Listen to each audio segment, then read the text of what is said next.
today. Helen and Carl offered Raffi their home as his foster parents when he was about 5. Yeah, you happy? Today, 22 years later, they're still his primary caregivers, and he is every bit a part of their family, which also includes their 5 biological kids, all grown and on their own. I used to say, out of the 5 kids, when I came home from work, Ralph was the happiest to see me. It's funny, it's just funny. He absolutely loves his bed. The couple is retired now, And now we have this. This is marvelous. and caring for Raffi Yeah, this is our track. is their top job. This is just a house, it's not a hospital, and Ralph needs a lot of care and a lot of specialized equipment. Just like this, swing them over. But they're both quick to point out they are just one part of Raffi's overall care plan. A plan they're thrilled to say also includes neighborhood.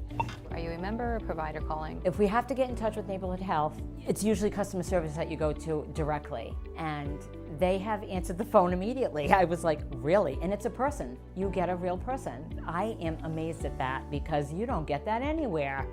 You know, what Neighborhood has got it down for people. They're people. And did I answer all of your questions? It's fantastic. We feel so much better when we call it. And Raffi's case is a complicated one. Over the years, he's moved through different lines of business at Neighborhood, but has never experienced one interruption in his care. I don't have to worry about that. I think that if I did have to worry about that, I'd be in a whole different ball game, and I think that his care would not be what it is today.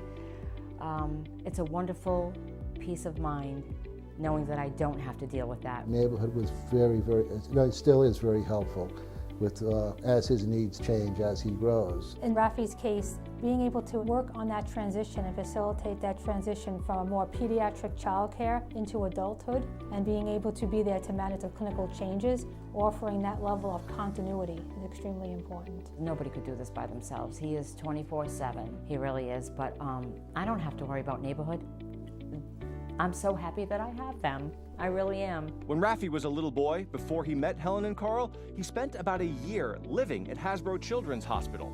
His family's convinced he's now doing so well as an adult because he's here. He wouldn't survive at a hospital. Raffi thrives on the one-on-one. He thrives on being able to hear people he knows every day. What do you think? The personal contact is so much different than a hospital setting. We want to offer the opportunity to give people choice, that they do not have to always have the path of being institutionalized, that with the right support, they can stay home in the home and loving environment with their families. He hasn't had a hospitalization in 2 years, and previous to that, 5 years, and previous to that, maybe 10 years. You're having a great day. To provide some level of comfort, Neighborhood could be the one constant, a lifeline, a navigator, to be able to manage what is really a very complicated and fragmented healthcare delivery system. That consistency is truly life-changing. If you had a child that wasn't well, that was sick of your own, how important would it be for you to have someone help you and guide you through getting that child better? That's how important people in Neighborhood are to us. They help us make Ralph's life more comfortable, to make his life better.